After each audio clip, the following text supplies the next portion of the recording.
मागील विषयामध्ये आपण दारिद्र्याचं दुष्टचक्र या विषयावर आपण चर्चा केली होती आणि कोणत्याही देशामध्ये दारिद्र्य जे आहे जे दोन बाजूने निर्माण होतं, ह्या दोन बाजू आपण काल त्याच्यावर आपण चर्चा केलेली होती की दारिद्र्याचं दुष्टचक्र हे एक मागणीच्या बाजूने निर्माण होतं आणि त्याचबरोबर ते पुरवठ्याच्या बाजूने निर्माण होतं. आणि हे दारिद्र्याचं दुष्टचक्र निर्माण होण्याचं एकच कारण आहे, ते म्हणजे अल्प उत्पादकता. अल्प उत्पादकता असल्यामुळं हे मागणीच्या बाजूने आणि पुरवठ्याच्या बाजूने हे दारिद्र्याचं दुष्टचक्र निर्माण होतं. आता आणि हे दारिद्र्याचं दुष्टचक्र हे देशाच्या आर्थिक विकासातला एक अडथळा आहे, हे आपण कालच्या चर्चेमध्ये आपण पाहिलेलं आहे. आणि आज आपण आर्थिक विकासाच्या प्रक्रियेमध्ये भांडवल हा एक अडथळा ठरतो या विषयावर आपण आज चर्चा करूया. म्हणजे आर्थिक विकासामध्ये भांडवल हा एक अडथळा आहे या विषयावर चर्चा करत असताना बरेच अर्थशास्त्रज्ञ किंवा आपल्यालाही प्रत्यक्ष असं दिसतं की कोणत्याही देशाच्या आर्थिक विकासामध्ये जर वाढ करायची असेल, आर्थिक विकास साध्य करायचा असेल, तर त्या देशाला भांडवलाची अत्यंत आवश्यकता असते. कारण आपण पाहतो की कोणत्याही वस्तू आणि सेवांची जर आपल्याला उत्पादन करायचं असेल तर त्याला 4 घटकांची आवश्यकता लागते. एक आहे भूमी, दुसरा आहे श्रमिक, तिसरा आहे भांडवल आणि चौथा आहे संयोजक. म्हणजे उत्पादन प्रक्रिया जर करायची असेल तर हे 4 घटकांची आवश्यकता ही असतेच असते. त्यापैकी भूमी हा जो घटक आहे, तर भूमी हा घटक निसर्गदत्त आहे, ते निसर्गाची देणगी आहे. आणि जो श्रम आहे, तर या श्रमिकाचा पुरवठा हा कुटुंब संस्थेकडून होत असतो, माणसांकडून होत असतो. मग आता ही भूमी आणि श्रम याच्या वापरातून जर आपल्याला आर्थिक विकास साध्य करायचा असेल, तर आपल्याला ह्या दोघांचाही जर वापर करायचा असेल तर आपल्याला आवश्यक आहे भांडवल. कारण की भांडवलाच्या उपलब्धतेशिवाय या श्रमाचाही उपयोग करून घेता येत नाही आणि भूमीचाही उपयोग करून घेता येत नाही. म्हणून श्रमाचा आणि भूमीचा जर वापर करून जर आर्थिक विकास जर करायचा असेल तर आपल्याला भांडवलाची नितांत आवश्यकता असते. आणि हा भांडवलाचा जो पुरवठा आहे, हा भांडवलाचा पुरवठा हा मानवनिर्मित असतो. कारण भांडवल म्हणजे नेमकं काय आहे, तर मनुष्याने किंवा मानव जातीने निर्माण केलेलं जे उत्पादन आहे, जे उत्पन्न आहे, त्या उत्पादनासाठी त्या मानवाने जो संपत्तीचा भाग उत्पादन प्रक्रियेसाठी प्रत्यक्षपणे वापरलेला आहे, तो वापरलेला भाग किंवा वापरला जाणारा भाग म्हणजे भांडवल आहे. ओके, उत्पादन प्रक्रिया करण्यासाठी वापरला जाणारा संपत्तीतला जो भाग आहे तो भाग म्हणजे भांडवल आहे. म्हणून व्यक्ती आपल्या उत्पन्नाचा काही भाग आपल्या उपभोगावर खर्च करते आणि काही भाग ते बचत म्हणून बाजूला करून ठेवते. आणि हीच बचत कालांतराने गुंतवणूक होते, त्याचं रूपांतर भांडवलामध्ये होतं. म्हणून उत्पन्नापैकीचा जो भाग उपभोगावर खर्च करतो आणि शिल्लक राहिलेला जो भाग आहे तो बचत म्हणून बाजूला राहतो आणि याच बचतीमधून पुढे भांडवलाची निर्मिती होते. आता भांडवल नाही त्याच्यामुळे आर्थिक विकास नाही, म्हणून आर्थिक विकासामध्ये भांडवल हा एक अडथळा आहे.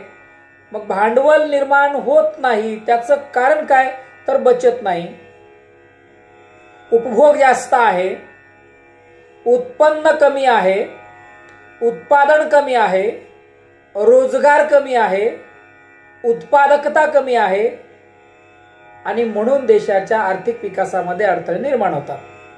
ही सगळी जी प्रक्रिया आहे ही प्रक्रिया कालांतराने आर्थिक विकासामध्ये अडथळा ठरते. आणि म्हणून कोणत्याही देशाचा आपल्याला सर्वांगीण विकास करायचा असेल तर त्या देशातलं जे काही शेती क्षेत्र आहे, त्या देशातलं जे काही उद्योग क्षेत्र आहे, त्या देशातलं जे काही सेवा क्षेत्र आहे, त्या तिन्ही क्षेत्राचा विकास होणं, त्याच्यामध्ये सुधारणा होणं अत्यंत आवश्यक आहे. परंतु भांडवलाअभावी शेतीचा विकास होत नाही, भांडवलाअभावी औद्योगिकीकरण करता येत नाही आणि मग सेवा क्षेत्राचा विस्तार होण्याला अडथळे निर्माण होतात. म्हणून आर्थिक विकासामध्ये जर वाढ करायची असेल तर या तिन्ही क्षेत्राच्या विकासावर आपल्याला भर देणं गरजेचं आहे. तसं पाहिलं तर विकसनशील देशामध्ये किंवा जे देश अप्रगतशील आहेत किंवा मागासलेले देश आहेत अशा देशामध्ये शेती हा एकमेव अशा प्रकारचा व्यवसाय आहे की जे शेती तेथील लोकांच्या उपजीविकेचं साधन आहे आणि रोजगाराचंही प्रमुख क्षेत्र आहे. परंतु काय होतं, त्या अप्रगतशील देशामध्ये त्या शेतीच्या विकासासाठी लागणारं जे काही भांडवल आहे हे भांडवल त्या शेतीला सप्लाय होत नाही किंवा पुरवठा होत नाही किंवा उपलब्ध होत नाही आणि भांडवलाशिवाय तर शेतीचा विकास करता येत नाही. आणि शेती हे अप्रगतशील देशामधल्या लोकांचं रोजगाराचं क्षेत्र आहे. शेतीत जर सुधारली नाही तर लोकांना रोजगार कसा मिळणार, शेतीची उत्पादकता कशी वाढणार. आणि म्हणून शेतीच्या विकासासाठी भांडवलाची अत्यंत गरज असते. कारण शेतीमध्ये सुधारणा होणं गरजेचं आहे. मग शेतीच्या मशागतीपासून लागणारा शेतीला खर्च ते उत्पादित माल बाजारपेठेपर्यंत नेऊन पोहोचवण्यासाठीचा खर्च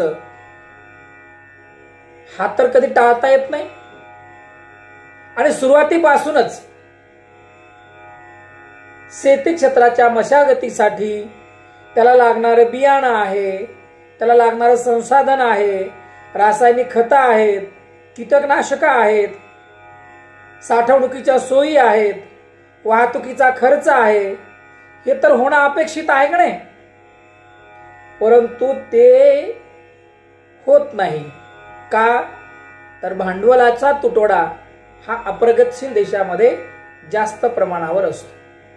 आणि म्हणून थोडक्यामध्ये भांडवलाच्या उपलब्धतेशिवाय किंवा भांडवलाच्या व्यापाराशिवाय ना शेतीचा विकास होत ना औद्योगिकीकरणाचा विस्तार होत. ह्या दोघांचा विकास करणं शक्य नाही आणि दोघांचा विकास शक्य नाही त्याच्यामुळे आर्थिक विकासामध्ये अडथळा निर्माण होतो. कळलं का. मग भांडवल किती महत्वाचं आहे की भांडवलाशिवाय शेतीचा विकास नाही, भांडवलाशिवाय औद्योगिकीकरण करणं शक्य नाही आणि मग उत्पादन प्रक्रिया होत नाही. मग उत्पादन प्रक्रिया जर झाली तर सेवा क्षेत्राचा विस्तार होत नाही आणि परिणामी देशामध्ये रोजगार निर्मिती होत नाही. आणि रोजगार निर्मिती झाली नाही तर लोकांच्या दरडोई उत्पन्नामध्ये वाढ होत नाही आणि आहे ते उत्पन्न उपभोगावर खर्च होते, लोकांकडून बचत केली जात नाही, त्याच्यामुळे भांडवल निर्मिती होत नाही आणि विकसनशील देशामध्ये भांडवल निर्मितीचा दर कमी असल्यामुळे तो आर्थिक विकासामधला एक अडथळा ठरतो. आता मी असं म्हणालो की शेतीचा विकास झाला पाहिजे कारण शेती हे रोजगाराचं क्षेत्र आहे. शेती हे तेथील लोकांच्या उपजीविकेचं साधन आहे. शेती हे त्याच्या अर्थव्यवस्थेचा कणा आहे. म्हणून आपण म्हणलो होतो agriculture sector is a backbones of our Indian economy. तसं भारतीय अर्थव्यवस्थेचं देखील शेती हा एक महत्वाचा कणा आहे. कारण या शेती क्षेत्रावर डिपेंड करतं अन्य क्षेत्र. म्हणून मूलतः आपला शेतीचा विकास झाला पाहिजे, शेतीमध्ये सुधारणा झाल्या पाहिजे, शेतीमध्ये नवीन तंत्रज्ञान वापरलं गेलं पाहिजे. पारंपरिक तंत्रज्ञानाच्या ऐवजी आपण आधुनिक तंत्रज्ञानाचा वापर केला पाहिजे. जलसिंचनाच्या सोयी उपलब्ध झाल्या पाहिजे, बाजारपेठेच्या सोयी उपलब्ध झाल्या पाहिजे, शेतकऱ्याला त्याच्या शेतीच्या मालाची हमी किंमत मिळाली पाहिजे. म्हणजे शेतीच्या उत्पादनाला प्रोत्साहन देण्यासाठीचे प्रयत्न जर मोठ्या प्रमाणावर जर झाले तर शेतीचा विकास नक्कीच होईल. शेतीचा विकास झाला तर तिथे रोजगाराचं क्षेत्र विस्तारित पावल आणि रोजगार मिळाला म्हणजे साहजिकच लोकांच्या दरडोई उत्पन्नामध्ये वाढ होऊ शकते. आणि दरडोई उत्पन्नामध्ये वाढ झाली की कालांतराने एक लेवल अशी येते की त्या विशिष्ट लेवलच्या नंतर व्यक्तीचा उपभोग हा कमी होतो. कारण केन्सच्या एका सिद्धांतानुसार केन्सने काय सांगितलेलं आहे की एका विशिष्ट पातळीच्या नंतर म्हणजे सुरुवातीला आपलं उत्पन्न कमी असतं त्याच्यामुळे उपभोग आपला जास्त असतो, परंतु एका विशिष्ट पातळीच्या नंतर आपलं उत्पन्न वाढत जात असतं पण आपला उपभोग हा कमी कमी होतो. उत्पन्न वाढत जातं पण उपभोग हा कमी कमी होत जातो. उपभोग कमी होत जातो म्हणजे आपले काय वाढते, आपली बचत ही वाढत जात असते. आणि बचत वाढते का तर प्रत्येकाला वाटतं की आपण बचत केलेल्या बचतीवर आपल्याला उत्पन्न मिळालं पाहिजे, परत त्याच्यापासून आपल्याला नफा झाला पाहिजे. म्हणून ती बचत भांडवल निर्मितीमध्ये किंवा गुंतवणुकीसाठी वापरली जाते. आणि मग जेवढे हे भांडवल वाढत जाईल, भांडवल निर्मिती होत जाईल, तेवढी गुंतवणूक होईल आणि तेवढी गुंतवणूक झाली की तेवढा वेगवेगळ्या क्षेत्राचा विस्तार हा केला जातो. आणि वेगवेगळ्या क्षेत्राचा विस्तार झाला तर त्या आर्थिक विकासाचं चित्र त्या ठिकाणी आपल्याला साहजिक स्पष्ट करता येतं. म्हणून शेती क्षेत्राच्या व्यापारीकरणासाठी असेल किंवा यांत्रिकीकरणासाठी असेल त्यासाठी लागणारे जे काही आदान आहेत, त्यासाठी लागणारे जे काही त्याच्यावर निर्माण होणारे जे काही प्रदान आहेत तर याचा वापर मोठ्या प्रमाणामध्ये औद्योगिक क्षेत्रासाठी होऊ शकतो. म्हणून औद्योगिक क्षेत्राचा विकास जर करायचा असेल तर प्रथम शेती क्षेत्राचा विकास झाला पाहिजे. शेती क्षेत्राचा विकास जसा होईल त्यासाठी लागणारी यंत्र सामग्री ही आपोआपच औद्योगिक क्षेत्रामधून तयार होतात. म्हणजे ऍग्रिकल्चर सेक्टर आणि industrial sector is a depend on, म्हणजे हे एकमेकांवर अवलंबून आहे. शेती क्षेत्रामध्ये जर आधुनिकीकरण आणायचं असेल तर या शेती क्षेत्रामध्ये लागणारे यंत्र सामग्री तंत्रज्ञान हे कुठून मिळणार आहे, औद्योगिक क्षेत्रामधून मिळणार आहे. म्हणून औद्योगिक क्षेत्राचा विकास होईल. म्हणून सर्वप्रथम आपल्याला शेतीमध्ये सुधारणा करण्याच्या उपाययोजना आपण केल्या पाहिजे. अल्पविकसित देशामध्ये औद्योगिकरणाचा वेग कमी असतो, शेती क्षेत्राचा विकास हा कमी असतो. म्हणून त्या देशातल्या राष्ट्रीय उत्पन्न वाढीचा जो दर आहे तोही दर कमी असतो. त्यामुळे दरडोई उत्पन्न देखील कमी असतं. त्याच्यामुळे आधुनिक तंत्रज्ञानाचा वापर हा आपल्याला करावा लागणार आहे. शेतीमध्ये आधुनिक तंत्रज्ञानाचा वापर जर आपण शेतीमध्ये जर केला, यंत्राचा वापर जर मोठ्या प्रमाणावर जर केला तर काय होऊ शकतं, उद्योगांची संख्या वाढते. उद्योगाची संख्या वाढली तर पुढे रोजगार निर्माण होईल. परंतु रोजगार निर्माण करायचा आहे हो, उद्योगधंदे किंवा उद्योगाचं विस्तारीकरण पण करायचंय, पण लागतं काय, भांडवल. मग भांडवलाची आवश्यकता सर्वप्रथम आहे ना, कारण भांडवलाच्या टंचाईमुळेच अनेक विकसनशील देश आपल्या आर्थिक विकासासाठी म्हणजे आपल्या देशातल्या विकासासाठी परकीय भांडवल किंवा परकीय कंपन्यांना आपल्याला पाचारण करावं लागतं.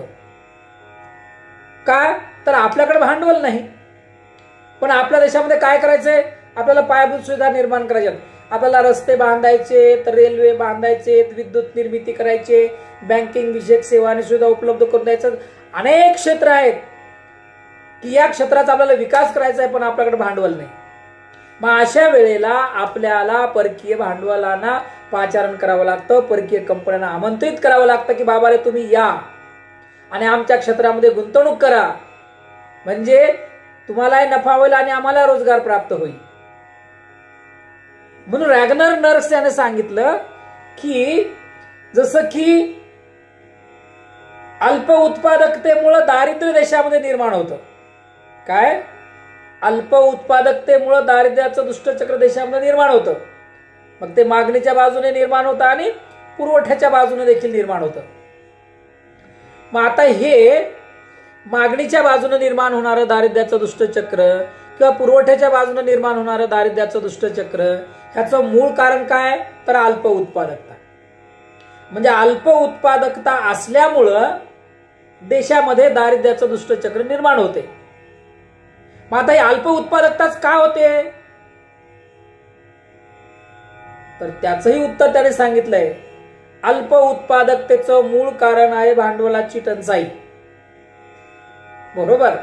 म्हणजे भांडवलाच्या टंचाईमुळं अल्प उत्पादकता निर्माण होते आणि अल्प उत्पादकता निर्माण झाली की पुढे देशामध्ये दारिद्र्याचं दुष्टचक्र सक्रिय होतं. मग कशाला देश विकसित होईल. म्हणून देशाला जर विकसित करायचं असेल, देशाला सर्वांगीण आर्थिक विकास करायचा असेल, तर देशाने भांडवलाची टंचाई दूर केली पाहिजे. भांडवल कसं निर्माण होईल, भांडवल कसं उभारलं जाईल, याचा प्रयत्न जास्तीत जास्त प्रमाणामध्ये आपल्याला करावा लागेल. आणि म्हणून अल्प उत्पादकता हे दारिद्र्याच्या दुष्टचक्राचं जरी कारण असेल, तरी भांडवलाची टंचाई ही अल्प उत्पादकतेचं मूळ कारण आहे. आणि अल्प उत्पादकता निर्माण झाल्यामुळं पुढचे सगळे प्रश्न निर्माण झालेले आहेत. आणि म्हणून आता बघा ना, विकसनशील देशामध्ये श्रमप्रधान तंत्रज्ञानाचा वापर मोठ्या प्रमाणावर केला जातो. भांडवल प्रधान तंत्रज्ञानाचा वापर पाहिजे तेवढा केला जात नाही. कारण आपल्याला आताही सांगता येतं की जवळपास आपल्या एकूण लोकसंख्येपैकी जवळपास 58% लोकसंख्या ही डायरेक्ट शेती क्षेत्रावर आपला उदरनिर्वाह करते. म्हणजे भारतामध्ये 58% लोकसंख्या शेती क्षेत्रामध्ये गुंतलेली आहे.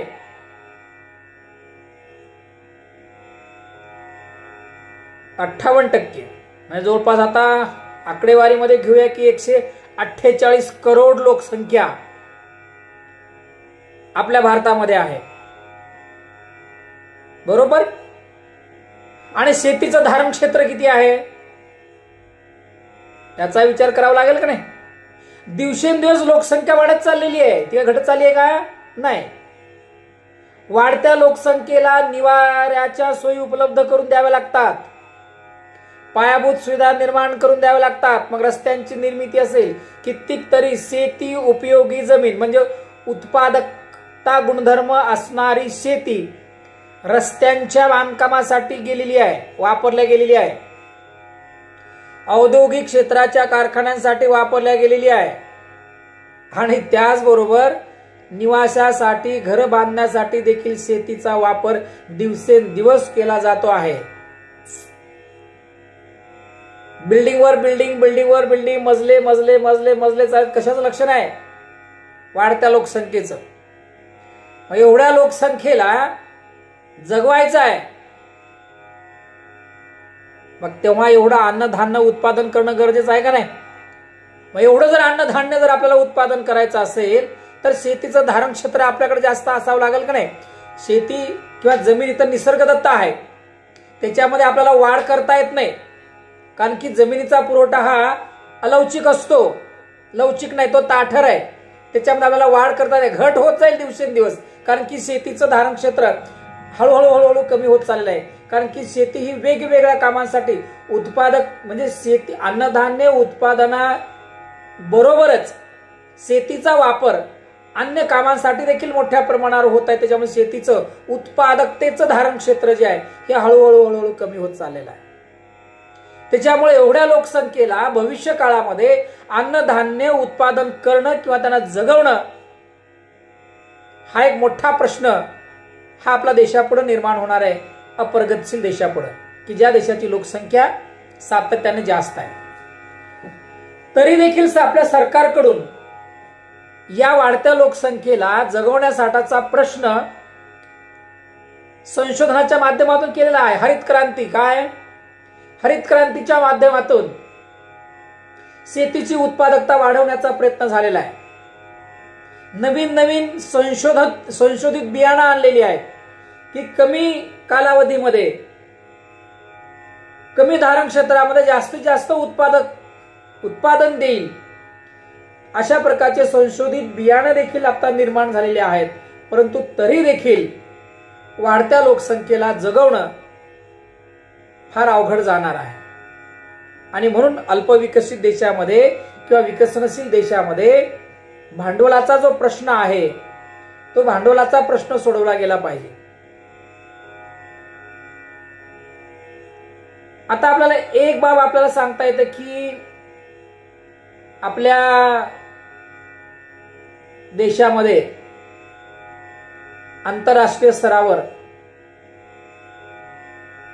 अनेक आंतरराष्ट्रीय संघटनांकडनं आपण मोठ्या प्रमाणामध्ये मदत घेतलेली आहे आणि त्या मदतीची परतफेड करण्या इतपत आपल्याकडे उत्पन्न आपली निर्यात ही तेवढी राहिलेली नाही, कारण आपला अंतर्गत उपभोग जास्त आहे. आणि त्यामुळं काय होतं, आपण ह्या देशाचं जे काही देणे लागतो तेही आपल्या वेळेवर त्याची परतफेड होत नाही. ह्याचाच परिणाम म्हणून आपल्याला 1991 मध्ये या सगळ्या आंतरराष्ट्रीय संघटनांच्या दबावामुळे आपल्याला 1991 मध्ये आर्थिक धोरणांमध्ये आपल्याला सुधारणा करावी लागली. आपल्याला न्यू इंडस्ट्रियल पॉलिसी, नवीन औद्योगिक धोरण किंवा नवीन अर्थनीती आपल्याला स्वीकारावी लागली. हे सर्वांना माहिती आहे. त्यामुळं भारताला जे काय नियोजित जो काय विकास आहे तो करणं दूरच झालेला आहे. परंतु देशाला उदारीकरण आणि जागतिकीकरणाच्या या स्पर्धेमध्ये, या खुल्या स्पर्धेमध्ये टिकून राहण्यासाठी मोठ्या प्रमाणामध्ये सामना आपल्याला करावा लागत आहे. आणि म्हणून अल्पविकसित देशामध्ये किंवा विकसनशील देशामध्ये भांडवलाची टंचाई जी आहे ही आर्थिक विकासातला खूप मोठा अडथळा आहे. कारण भांडवलाची टंचाई ही देखील एक दुष्ट चक्रच आहे. आणि म्हणून अप्रगतशील देशामध्ये भांडवल निर्मितीचा जो वेग आहे तो भांडवल निर्मितीचा वेग कमी आहे. त्याच्यामुळे भांडवल उपलब्ध होत नाही. त्याच्यामुळे आर्थिक विकास करणं सोपं नाही किंवा आर्थिक विकास होत नाही. कारण आता आपण पाहतो की काही प्रगतशील देशामध्ये भांडवल निर्मितीच्या दराचा जर विचार केला तर भारताच्या भांडवल निर्मितीपेक्षा विकसित देशामध्ये भांडवल निर्मितीचा जो दर आहे तो 3 पटीने जास्त आहे. त्यामुळे अप्रगतशील देशामध्ये भांडवलाची टंचाई आहेच आहे. त्याच्यामुळे आर्थिक विकास करण्यामध्ये अनेक प्रकारच्या अडचणी येतात. मग आता हे भांडवलाची टंचाई का होते आणि त्याचा परिणाम देशाच्या आर्थिक विकासावर कसा होतो याच्यावर आता आपण लक्ष केंद्रित करूया. म्हणजे भांडवल टंचाईची जी कारणं आहेत ही कारणं कोणती आहेत त्यावर आपण आता थोडासा प्रकाश टाकूया. तर कमी उत्पन्न पातळी हे एक कारण भांडवल निर्मिती कमी असण्याचं कारण आहे. म्हणजे भांडवल निर्मिती का होत नाही तर बहुतांश, आता आपण सांगितलं की बहुतांश प्रगत देशामध्ये भांडवल प्रधान तंत्रज्ञानाचा वापर केला जात नाही तर मागासलेल्या तंत्राचा वापर केला जातो. पारंपरिक तंत्रज्ञानाचा वापर केला जात असतो. त्याच्यामुळे राष्ट्रीय उत्पन्नामध्ये वाढ होत नाही. एक तर लोकसंख्या वेगाने वाढते, दुसरी गोष्ट लोकांना रोजगार मिळत नाही. तर आहे त्या लोकांचं दरडोई उत्पन्न कमी असतं. कमावणारा एक जण असतो, खाणारे 4 असतात. त्याच्यामुळे सगळं उत्पन्न उपभोगावर खर्च होते. त्याच्यामुळे बचत काही शिल्लक राहत नाही. आणि बचत शिल्लक न राहिल्यामुळं त्यांच्याकडनं गुंतवणूक होत नाही किंवा त्याचं रूपांतर भांडवलामध्ये होत नाही. आणि भांडवल नाही मिळालं तर मग परत पुढे आर्थिक विकासामध्ये अडथळा निर्माण होतो.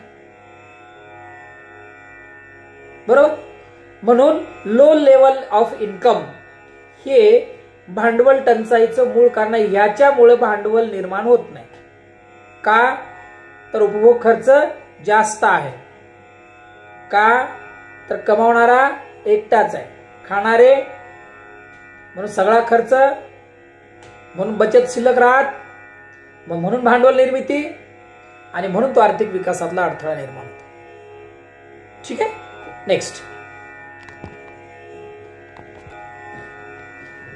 आता जी बचत आहे ही अल्प बचत. आता भांडवल निर्मितीचं देशातील बचत हे भांडवल निर्मितीचं स्रोत आहे. जेवढी बचत जास्त तेवढं भांडवल निर्मिती जास्त. परंतु प्रगतशील देशामध्ये मुळातच मी आता सांगितल्याप्रमाणे बचत राहत नाही, शिल्लक राहत नाही, कारण की तेथील लोकांचा उपभोग खर्च काय असतो? जास्त असतो. बऱ्याच लोकांचं उत्पन्न कमी असल्यामुळे इच्छा अपेक्षा खूप जास्त असतात आणि त्या पूर्ण करण्यासाठी ते आहे त्या उत्पन्नामधून ते प्रयत्न करतात, तरी देखील त्याच्या इच्छा आणि आकांक्षा पूर्ण होत नाहीत. म्हणून तर सगळा खर्च त्याच्यावरच खर्च होतो, त्याच्यामुळे त्यांच्याकडनं काही शिल्लक राहत नाही.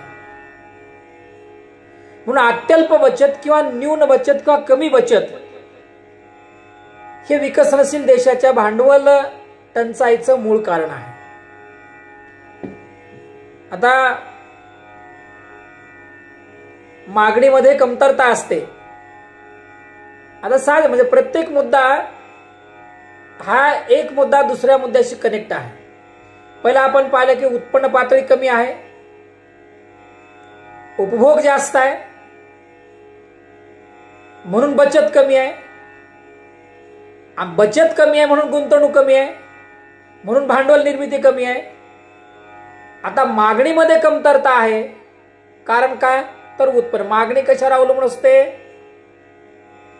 समजा एखाद्या वस्तूची किंमत 10 रुपये आहे, 10 रुपयापासून ती वस्तूची किंमत 2 रुपये झाली, म्हणजे मागणी वाढेल का? तुम्ही एका बाजूने सांगाल हो, इतर परिस्थिती कायम असताना वस्तूच्या किमतीत घट झाली तर मागणी वाढते. पण मागणी कशावर डिपेंड आहे? किमतीवर डिपेंड आहे का उत्पन्नावर डिपेंड आहे? उत्पन्नावर डिपेंड आहे. उत्पन्नच नसेल तर तुम्ही मागणी असेल का? आणि म्हणून अप्रगतशील देशामध्ये लोकांचं उत्पन्न कमी असते. परिणामी उत्पन्न कमी असल्यामुळे ते वेगवेगळ्या वस्तू आणि सेवांना मागणी करत नाहीत. आणि मागणीमध्ये न्यूनता असली आणि वस्तूच्या किमती कितीही कमी राहिल्या तरीही मागणीत वाढ होत नाही. म्हणून उत्पादन वाढीची जी प्रेरणा जी आहे ती प्रेरणा कमी राहते. लोकांचं उत्पन्न कमी राहतं, लोकांची बचत कमी राहते आणि परिणामी भांडवल निर्मिती होत नाही. म्हणजे भांडवल निर्मिती होण्यासाठी मागणीत वाढ झाली पाहिजे. मग मागणीत वाढ केव्हा होईल? जेव्हा लोकांच्या उत्पन्नात वाढ होते तेव्हा. आणि लोकांचं उत्पन्न केव्हा वाढेल? जेव्हा अर्थव्यवस्थेमध्ये शेती आणि उद्योग क्षेत्राचा विकास झाला, तर लोकांना रोजगार मिळाला, तरच लोकांच्या उत्पन्नात वाढ होईल आणि तरच लोकांची बचत देखील वाढेल.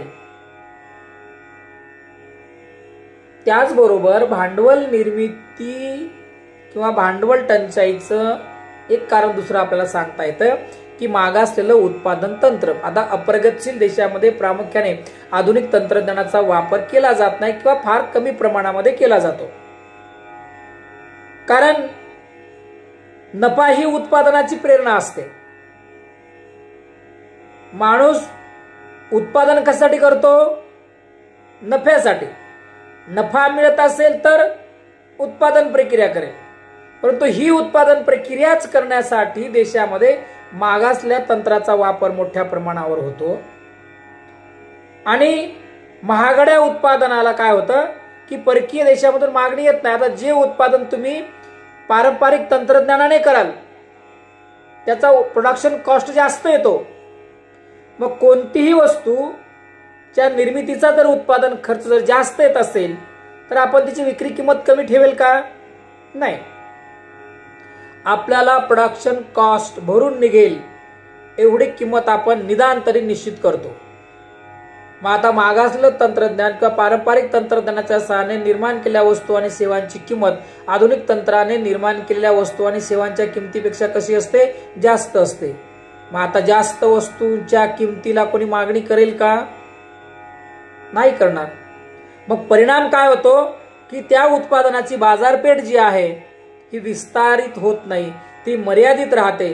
त्याच्यामुळे गुंतवणूक आणि भांडवल निर्मिती होत नाही. भांडवल निर्मितीमधला हा एक अडथळा आहे की मागासलेलं उत्पादन तंत्र. त्याचबरोबर तुटीचा अर्थ भरणा हे देखील कारण आपल्याला सांगता येतं. प्रतिकूल सरकारी धोरणं जी आहेत, या सरकारी धोरणांमुळे देखील भांडवलाची टंचाई निर्माण होत असते.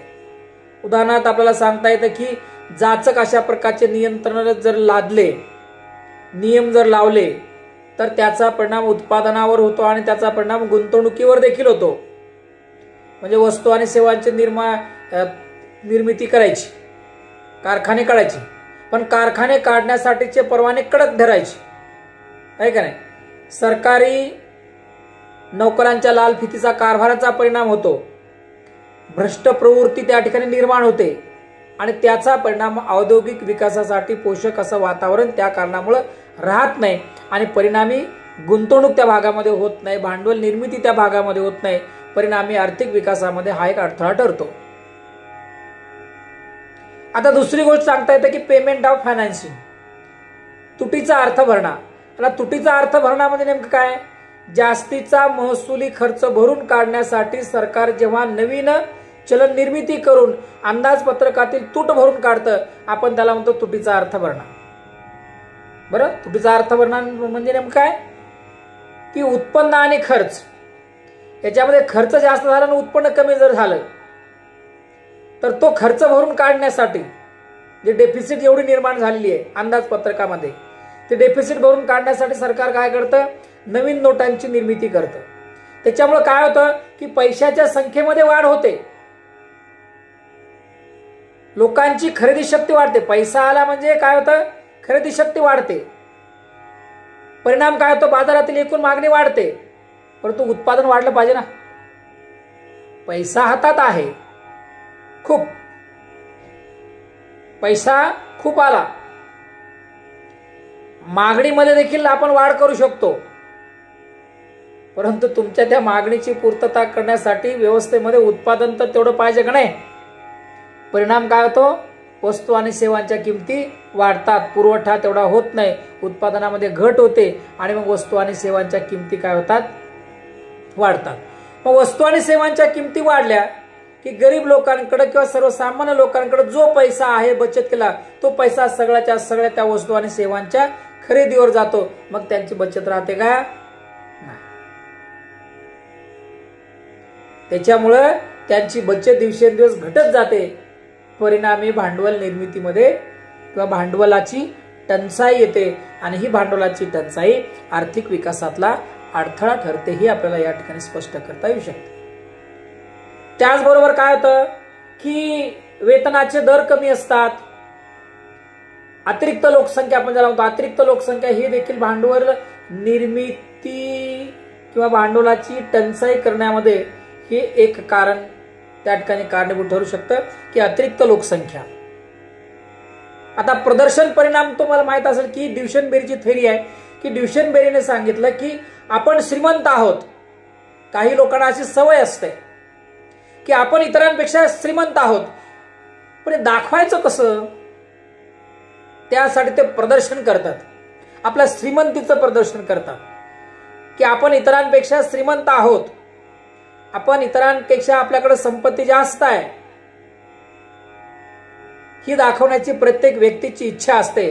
आणि यासाठी लोक जे जे काही आयडिया, कल्पना, प्रोग्राम राबवतात त्यालाच ड्युशनबेरीच्या सिद्धांतानुसार त्याला प्रदर्शन परिणाम असं म्हटलं जातं.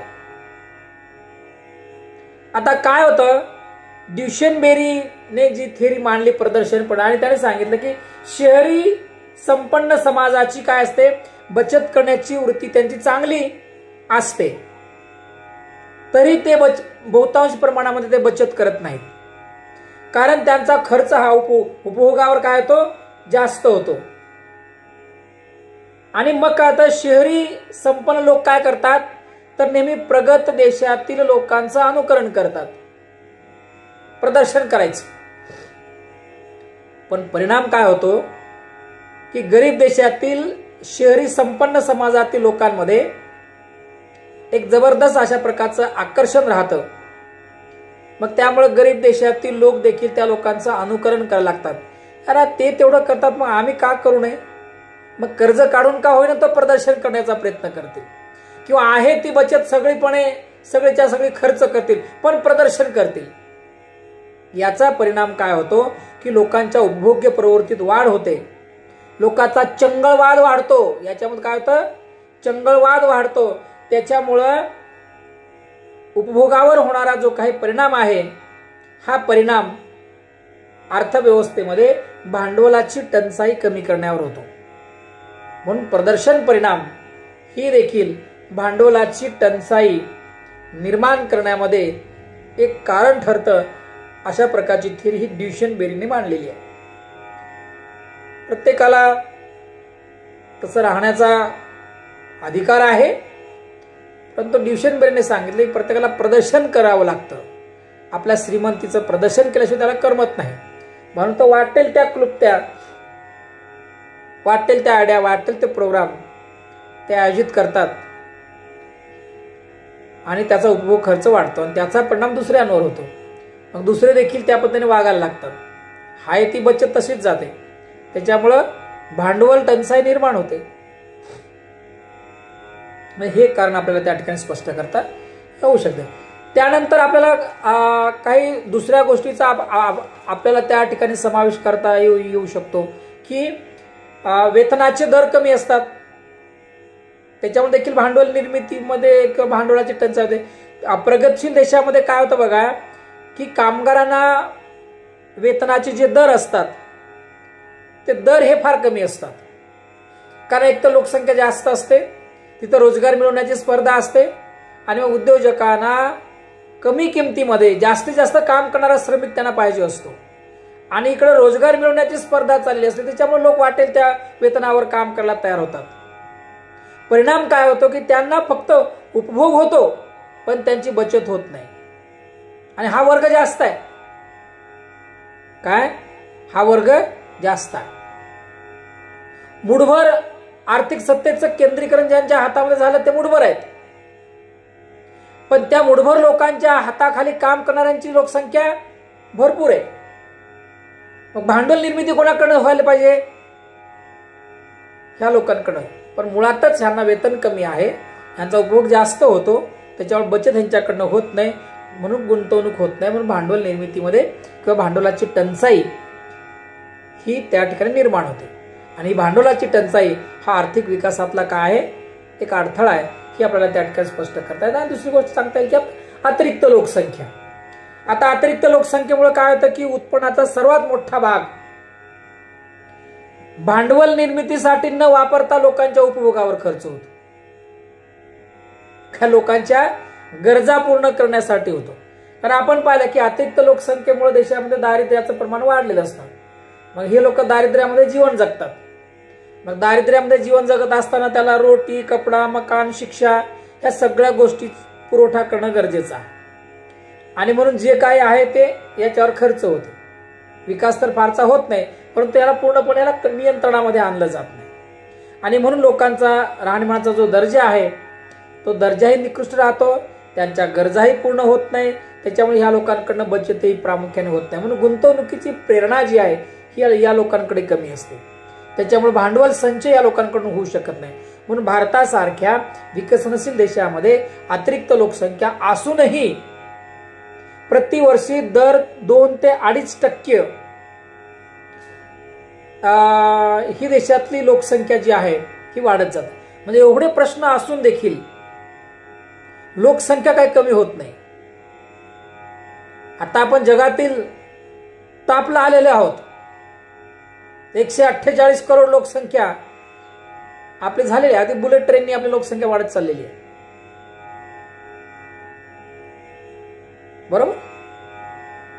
आता प्रश्न मग असा येतो की देशाच्या आर्थिक विकासामध्ये जर बदल करायचा असेल, देशाच्या आर्थिक विकासामध्ये जर आपल्याला वाढ करायची असेल, तर ह्या अप्रगतशील देशामधलं किंवा विकसनशील देशामध्ये जे भांडवलाचं जे दुष्टचक्र निर्माण झालेलं आहे, की जे दुष्टचक्र आर्थिक विकासातला अडथळा आहे, मग आर्थिक विकास करायचा असेल तर हा अडथळा दूर करणं गरजेचं आहे. बरोबर का नाही? मग त्यासाठी आपल्याला कशावर भर देणं गरजेचं आहे?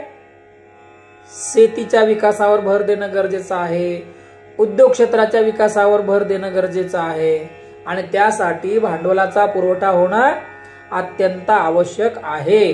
म्हणून त्यासाठी काही ना काहीतरी आपल्याला उपाययोजना कराव्या लागतील की जेणेकरून भांडवल निर्मिती होईल, आणि या भांडवल निर्मितीचा उपयोग देशाच्या आर्थिक विकासातला अडथळा दूर होण्यामध्ये होऊ शकतो. मग आपल्याला काय करता येईल? भांडवल निर्मितीचा साठी किंवा भांडवल हे अडथळा दूर करायचा असेल तर आपल्याला काय करावं लागेल? तर भांडवल संचय आपल्याला वाढवावा लागेल. आणि म्हणून यासाठी आपल्याला काय करावं लागेल? तर प्रच्छन्न बेकारीचा भांडवल निर्मितीसाठी वापर करावा लागेल. काय? प्रच्छन्न बेकारीचा भांडवल निर्मितीसाठी वापर करावा लागेल. आता प्रच्छन्न बेकारी काय आहे?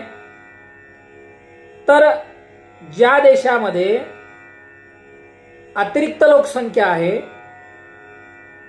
ज्या देशामध्ये शेती क्षेत्राचा वाटा एकूण जीडीपी मध्ये जास्त आहे, म्हणजे शेती क्षेत्र हे प्रमुख क्षेत्र आहे, आणि शेती क्षेत्र हे रोजगाराचं देखील क्षेत्र आहे. मग अशा शेती क्षेत्रामध्ये बेरोजगारी, आपण त्याला छुपी बेरोजगारी म्हणतो, ही मोठ्या प्रमाणामध्ये असते. बरोबर का नाही?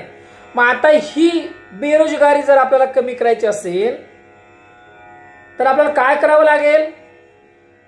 तर या अतिरिक्त लोकसंख्या जी शेती क्षेत्रामध्ये आहे, ही अतिरिक्त लोकसंख्या आपल्याला शेती क्षेत्रामधून काढली, तिचं स्थलांतर कुठंतरी केलं तर काय होऊ शकतं? तर आहे त्या श्रमिकाची सीमांत उत्पादकता वाढू शकते, आणि जे श्रमिक आपण त्या शेतीमधून काढले ते जर उद्योग क्षेत्रामध्ये जर शिफ्ट केले तर त्या ठिकाणी उत्पादन वाढू शकते, त्या ठिकाणी त्यांना वेतनामध्ये वाढ होऊ शकते, आणि त्यांचं वाढलेलं परत वेतन ते आपल्या शेतीच्या विकासासाठी खर्च करू शकतात. म्हणजे भांडवल आपोआप त्या ठिकाणी काय होईल? निर्माण होईल. म्हणून प्रच्छन्न बेकारी मधून देखील आपल्याला भांडवल निर्मिती करता येऊ शकते, पण त्यासाठी तसं केलं पाहिजे ना. म्हणून त्यासाठी उद्योगाचा विस्तार केला पाहिजे. शेती क्षेत्रावरचा पडलेला भार आपल्याला कमी करता येईल. शेती क्षेत्रामध्ये जी छुपी बेरोजगारी आहे ती आपल्याला कमी करता येईल. आहे त्या श्रमिकाचं उत्पादन आपल्याला वाढवता येईल, त्या शेतीचं उत्पादकता वाढेल, त्या शेतीमध्ये काम करणाऱ्या श्रमिकाची प्रति हेक्टरी त्याची उत्पादकता वाढेल, आणि जे श्रमिक त्या शेतीमधले काढून जे छुपे होते त्यांना जर आपण उद्योग क्षेत्राकडे जर वळवले तर तिथे त्यांची उत्पादन क्षमता वाढेल, तिथे त्यांना रोजगार मिळेल, आणि तिथे त्यांना रोजगार मिळाल्यामुळे त्यांच्या उत्पन्नामध्ये वाढ होईल, आणि कालांतराने त्यांचं उत्पन्न जसं वाढलं तसं त्याचा उपभोग थोडा वाढत जातो. एका विशिष्ट वेळेच्या नंतर उत्पन्न जरी वाढत गेलं तरी उपभोग वाढत नाही. उपभोग हा काय होतो? कमी कमी कमी कमी होतो, कारण प्रत्येकाला दिवसेंदिवस आपल्या जबाबदाऱ्या दिसायला लागतात. मग त्याच्यामुळे बचत वाढायला लागते, आणि ही बचत त्यांना परत वाढते. ही बचत कुठेतरी आपण इन्व्हेस्ट केली तर त्यापासून परत आपल्याला उत्पन्न मिळेल, आणि म्हणून पुढे मग भांडवल निर्मिती होऊ शकते. म्हणून भांडवलाची टंचाई जर दूर करायची असेल तर आपल्याला ही उपाययोजना करावी लागेल. म्हणजे प्रच्छन्न बेकारीमधून आपल्याला भांडवल निर्मिती करता येऊ शकते, पण ती प्रच्छन्न बेकारी जर आपल्याला कमी करायची असेल तर आपल्याला उद्योग क्षेत्राचा विकास मात्र आपल्याला करावा लागेल. दुसरा आहे पूरक भांडवल जिंदगी जी आहे, की ज्याच्यामध्ये आपल्याला सांगता येतं की ड्युशनबेनने आता सांगितलं की अल्पविकसित देशामध्ये काय होतं की अतिरिक्त श्रमशक्तीचा वापर कशासाठी होतो? रस्ते बांधण्यासाठी, सिंचनाचे प्रकल्प पूरक भांडवल जिंदगीच्या निर्मितीसाठी करता येऊ शकतं. त्याच्यामुळे भांडवल संचयामध्ये वाढ होते, संचयामध्ये वाढ झाल्यामुळे त्यांची संपत्ती वाढते.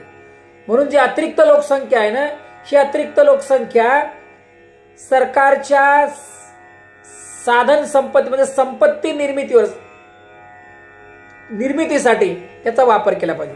जसं आपण म्हणतो की पायाभूत सुविधांच्या निर्मितीसाठी सरकारने आपल्या देशातील अतिरिक्त लोकसंख्येचा वापर केला पाहिजे.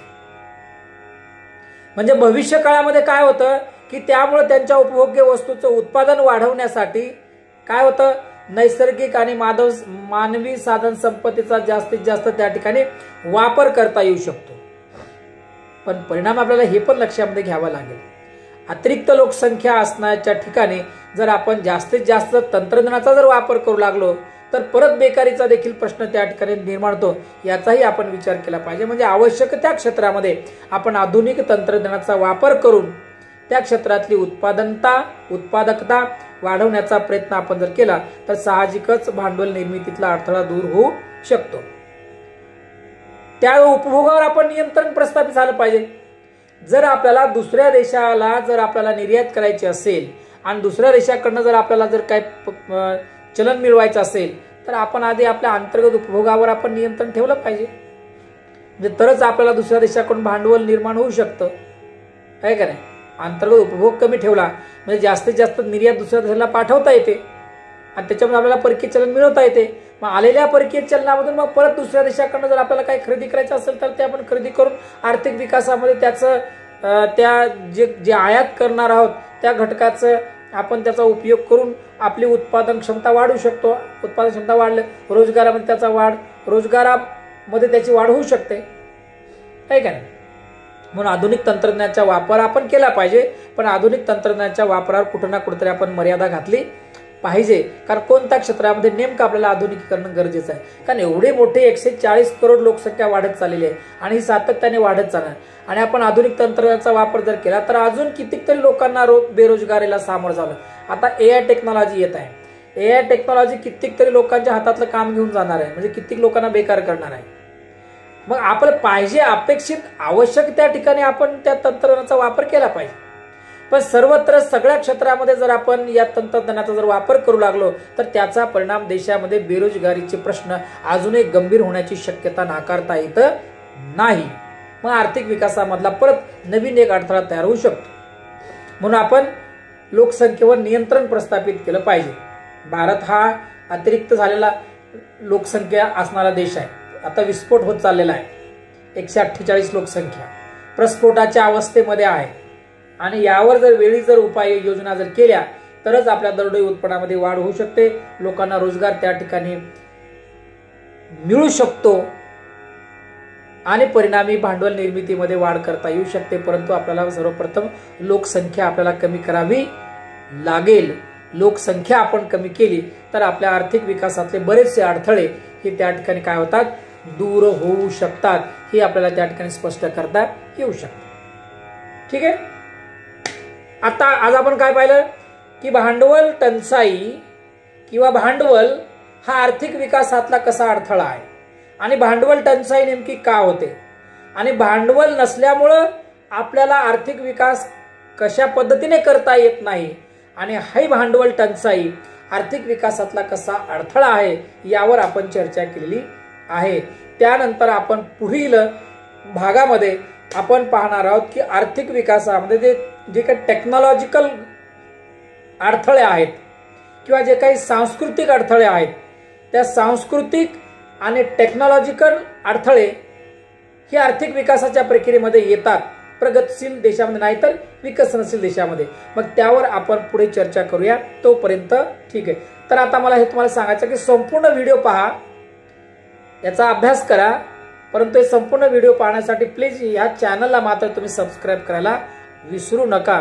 कारण की नवीन नवीन व्हिडिओ आल्याचं इंटिमेशन हे तुम्हाला ताबडतोब ज्यांनी चॅनलला सबस्क्राईब केलं आहे त्यांना प्राप्त होईल. म्हणून पहिले चॅनलला सबस्क्राईब करा, चॅनलला लाईक करा, जेणेकरून मी अजून अशा प्रकारचे व्हिडिओ सातत्याने बनवत जाईल की जेणेकरून तुम्हाला ते उपयोगामध्ये येऊ शकेल.